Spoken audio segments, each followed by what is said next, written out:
그렇기 때문에 만약에 에이펙 정상회의 이후에 좀 시장에 영향을 줄 만한 좋은 얘기들이 나온다. 그러면 증시는 상승할 수 있습니다. 오늘 중국의 이제 수출, 10월달 수출 데이터가 발표가 됐고, 10월달 수출 시장이 굉장히 좀 안 좋게 나왔습니다. 시장 예상치보다. 시장 예상치보다 좀 안 좋게 나오면서 국제유가가 자연스럽게 빠지겠죠, 당연히. 중국이 안 좋다는 건. 자, 그래서 어떻게 나왔냐면은, 일단은 작년 동기 대비 6.4% 줄었다고 합니다. 수출이. 뭐, 2,748억 달러, 3천만 달러를 기록했다고 하는데, 요것도 사실 안 믿게요. 더 줄었을 것 같아요. 개인적인 생각은. 못 믿겠어. 근데, 로이터 집계 기준 예상치가 3.3% 감소했어요. 그리고 블룸버그도 3.5%. 그러니까 미국에서 이런 기관들이 예상한 것보다 거의 2배 가까이 줄어들었다는 겁니다. 2배 가까이. 그리고 수출 증가율도 8월 달에 마이너스 8.8%였는데 9월 달도 마이너스 6.2%. 세 달 연속 한 자릿수 감소세. 그리고 10월 달 중국 무역 흑자를 봤더니 565억 3천만 달러. 작년 동기 대비 34% 정도. 작년 동기 대비 34%, 전달 대비는 약 27% 정도 감소했다고 합니다. 그러니까 무역 흑자가 전월 대비 30%가 감소했다는 거예요. 그만큼 지금 중국의 수출이 힘들다. 가장 중요한 건 외환을 벌 길이 없다. 이렇게 보시면 되겠죠. 자, 외환을 벌 길이 왜 없을까? 중국이. 여태껏 해왔던 중국의 경제 구조를 이해를 하면, 이래서 중국이 힘들구나. 중국은 여태껏 지금 이제 WTO 들어와가지고 이제 미국과 G2까지 될 정도로 어떻게 빠른 경제 성장을 이루었죠? 중국은? 이룰 수 있었던 이유. 중국의 경제 성장. 부동산, 그렇죠. 부동산 가격이 미친 듯이 올랐고, 그리고 수출이 뒤집어졌고. 자, 그러면 수출과 부동산입니다. 중국의 경제 성장이 이렇게 급격하게 오를 수 있었던 이유는. 자, 부동산 가격이 미친 듯이 오르니까 어떻게 돼요? 대출을 통해 부동산, 건설업도 그렇고 GDP가 미친 듯이 올라갈 수밖에 없어. 두 자릿수의 경제 성장률을 거두어 버립니다. 우리 한국도 어떻게 보면 중국과 굉장히 비슷해요. 한국의 우리 건설업체, 건설 기업들, 건설 시장을 중국의 지금 헝다그룹도 그렇고 얘네랑 굉장히 비슷하다고 말씀을 드렸죠. 구조조정 놓쳤습니다. 우리도. 심각한 거예요. 자, 다시 돌아와서 그러면. 그랬던 부동산이 지금 거품이 가라앉기 시작했습니다. 부동산 사도 투자가 안 돼. 물론 중국의 이제 지금 도심권, 상하이라던가 베이징이라던가 우리나라로 따지면은 서울 쪽? 그쪽으로 이렇게 말씀을 드려야겠죠. 이런 쪽은 하락했다가 지금 반등하는 것들이 굉장히 많이 반등을 했어요. 우리가 이제 중국에 있는 부동산 기사, 중국의 부동산 다 무너졌다. 그 정도 수준이 아닙니다. 대신 조금 이제 근교로 나가면 나갈수록 지방 쪽은 그 기사가 맞습니다. 근데 수도권 같은 경우에 지금 반등을 해서 오히려 더 상승한 곳도 있고. 그러니까 우리 한국이랑 좀 비슷하다고 보시면 돼요. 한국 지금 부동산이 안 좋다 하는데 서울 집값은 지금 떨어질 생각을 안 하죠. 물론 이제 기존에 비하면 이제 떨어졌겠지만 아직도 비싼 데는 미친 듯이 비싸. 중국도 마찬가지야. 도심권에 있는 이런 부동산이라든가 아파트, 주택들이랑 이런 것들은 크게 떨어졌지만 또 반등을 했다. 그렇게 보시면 되는데 전체적으로 지금 중국의 부동산은 당연히 안 좋은 거 다들 알고 계실 거고. 자, 그러면 중국이 그동안 부동산과 수출 요 두 개의 무기로 미친 듯이 외환을 벌었는데 부동산이 하나 탈락됐어. 떨어졌어. 그럼 수출을 한번 봐야겠죠. 수출을 하려고 했더니 중국 내에서도 수출이 힘들 뿐더러 미국에서도 계속해서 규제를 하고 있죠. 관세를 매기고 계속 규제를 해. 그리고 중국이랑 같이 이렇게 교역을 하던 무역 파트너들이 굉장히 힘들어져. 왜? 달러가 강세니까 중국에 있는 제품들을 사지를 못해. 비싸서. 중국에 아무리 싸게 팔더라도 중국과 거래하는 화폐가 어떻게 돼요? 달러죠. 무역을 달러로 하기 때문에 달러가 강세면 당연히 줄어듭니다. 그러면 중국이 중국 내로도 문제가 당연히 있죠. 코로나 때 거의 한 3년 가까이 폐쇄 정책을 일으켰죠. 시진핑이. 나가지 마. 국민들 밖에 나가지 마. 외국인들 중국에 들어갈 수 있었을까? 뭐 좀만 하면은 무슨 뭐 그냥 앞에 무조건 반 붙여놓고 무슨 법, 반 무슨 법. 외국인들이 살 수가 없어. 자, 그리고 또 타격 제일 컸던 거 홍콩 국가보안법 쭉 들어가니까 일국 양제며 뭐며 말은 그렇게 하지만 중국이 거의 다 해먹고 있죠. 홍콩 뭐 중국 거지. 그러다 보니까 더 이상 홍콩의 메리트를 잃었죠. 중국으로 진출하려던 기업들도 그렇고 홍콩에 많은 진출했던 이런 기업들이 다 빠져나가기 시작합니다. 그럼 기존의 중국 입장에서는 외환금융 창구를 했던 홍콩의 역할도 줄어들었고, 자, 수출하려고 했더니 수출이 안 되네.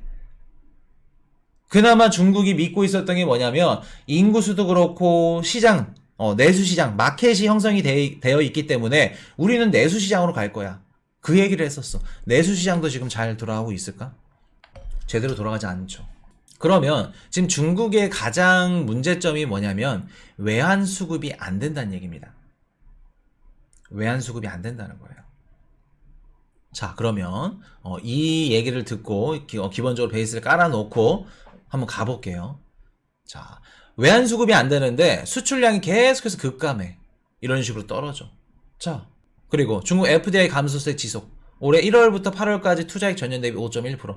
FDI가 뭐냐면 외국인이 직접 중국 기업들이라던가 중국에 투자를 하는 거를 FDI라고 합니다. 당연히 외국인들 투자 못 하죠.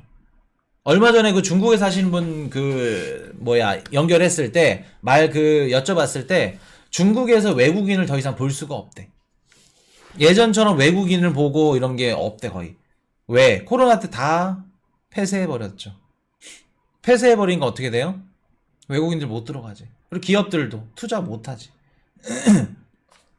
투자하면 누구한테 눈치 보여요? 기업들? 미국 기업들? 미국 정부한테 눈치 보이지, 유럽 정부한테 눈치 보이지, 영미권 국가들 다. 그러면 중국에 진출했던 기업들은 다 빠져나가기 시작합니다. 빠져나가겠죠. 외국인 투자세가 계속해서 감소하는 겁니다. 해외 자본이 계속해서 감소한다는 거겠죠. 그래서 시진핑이 작년이 아니지, 저번 달 9월 달일 겁니다. 9월 달에 이제 뭔 얘기를 하냐면 우리 그동안 해외 자본한테 부과해왔던 이런 제한, 이런 규제들 다 풀게, 대폭 축소할게, 다시 들어와. 이 얘기 합니다. 근데 다시 들어와 했는데 다시 들어갈 수 있을까? 이미 매력적인 이런 시장들이 넘쳐나는데, 한국도 있을 거고, 일본도 있을 거고, 뭐 말레이시아, 인도네시아, 뭐 베트남도 있을 거고, 아시아 뭐 중국 너네밖에 없니? 이렇게 되는 거죠. 인도도 있을 거고. 이미 배는 떠나갔죠. 그러다 보니까 중국에 지금 외환 수급이 안 되고 있는 상황이고, 자, 제조 서비스 문턱 낮추겠다. 지금 당장 와라. 홍콩으로 와라. 홍콩으로 또 미끼를 또 던졌어. 암호화폐 시장을 개방하면서. 암호화폐 기업들, VC들 너네 다 와. 홍콩에서 해. 세금 안 내게 해줄게. 외환 유치하려고. 자, 그럼 볼게요. 중국이 지금 달러를 벌어들이는 거를 이제 멈췄어. 예전처럼 달러를 못 벌어들여. 근데 달러를 써야 돼. 그럼 어디에서 꺼내서 달러를 써야 될까? 중국은 지금 외환 수급이 부족해. 근데 중국도 무역을 하던가 교류를 하던가 달러를 써야 되는데 어디에서 꺼내서 써야 될까? 금을 팔아서 중국이 갖고 있는 외환 보유고에 있는 달러가 됐던 유로화가 됐던 뭐 원화가 됐던 금을 갖고 왔던 그런 것들을 꺼내와서 써야겠죠. 왜? 수입이 떨어졌으니까. 자, 그러면 외환 보유고에 있는 외환 양이 줄어들어. 그럼 어떤 문제가 있죠? 어떤 문제가? 국채를 던져서일까요? 그것도 말씀을 드려볼게요. 어떤 문제가 있을까? 야, 중국이 외환 보유고가 이렇게 많았는데 이렇게 줄어들었네? 그럼 위안화 환율이 어떻게 될까? 미친 듯이 튀겠죠. 위안화 환율이. 우리 1997년도 IMF 위기 때랑 똑같다고 보시면 됩니다. 한국의 원화 환율이 미친 듯이 튀어버리죠. 원달러 환율이. 왜 그래요, 그때? 한국이 외환 보유고가 바닥이네? 국민들이 막 금모으기 운동을 해. 원화 가치가 쓰레기가 되죠. 위안화 가치가 미친 듯이 떨어진다는 걸 의미합니다. 이해되셨나요? 그렇기 때문에 중국은 힘들어도 돈을 못 푸는 거예요. 금리 인하해서 돈을 풀고 부동산 유동성을 공급해서 재정을 뿌리고 부동산 시장을 살려야 되는데 못 살린다는 겁니다. 왜? 위안화 가치가 걸려 있죠. 중국에 지금 달러를 써야 된다면 미국 국채를 던져서 써야 돼. 중국이 미국 국채를 많이 던져서 뭐 미국의 영향력이 낮춰졌다 뭐 이런 얘기를 하죠. 위안화 가치가 뭐 올라가고 위안화가 기축통화가 되고 중국이 힘들어서 던집니다. 다른 국가들도 마찬가지고. 그럼 환율 문제가 커져가겠죠. 자, 환율 문제가 커져가니까 어떻게 돼요? 당연히 이런 얘기 나와야지. 미국, 중국, 6개국 환율 관찰 대상국으로 지정. 한국은 제외다. 미국이 지정됐다는 게 아닙니다. 미국에서 어떤 식으로 이제 공격이 들어가냐면 뭐 우리가 알고 있는 뭐 3대 금융시장, 3대 저승사자 금융시장에 뭐 S&P나 뭐 무디스 피치 이런 애들이 이제 내년도 스텝을 말씀을 드릴게요. 이따가 일단은 환율을 관찰 대상국으로 지정을 해.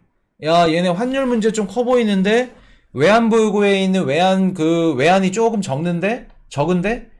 그래서 이번에 지정한 게 베트남, 중국, 독일, 말레이시아, 싱가포르, 대만 얘네들을 딱 지정해 버립니다. 그럼 얘네들 중국에 투자를 할 수 있을까? 외국인 기업들이? 중국 증시에 들어갈 수 있을까? 홍콩 증시를 경유해서 들어갈 수 있을까?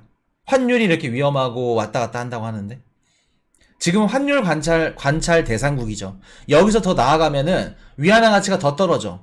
그리고 신용도 문제가 막 계속해서 커져. 헝다그룹이 달러채를 못 갚았네. 부채가 늘어났네. 내년도에 어떤 기사를 보시게 될 거냐면 신용등급을 강등시키네 만에 그 얘기 나올 겁니다. 무디스 피치 S&P에서 중국의 신용등급을 어떻게 해야 될까? 이런 얘기들 나올 거예요. 지금은 기업들 들어갔죠. 헝다, 삼광, 뭐 비구이안 이런 애들 기업들 대상으로 들어갔는데 그게 이제 내년 내후년부터는 국가로.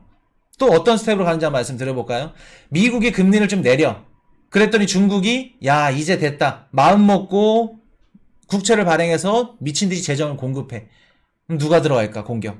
미국이 금리를 인하에 따라서 중국의 공격은 끝났다? 택도 없죠.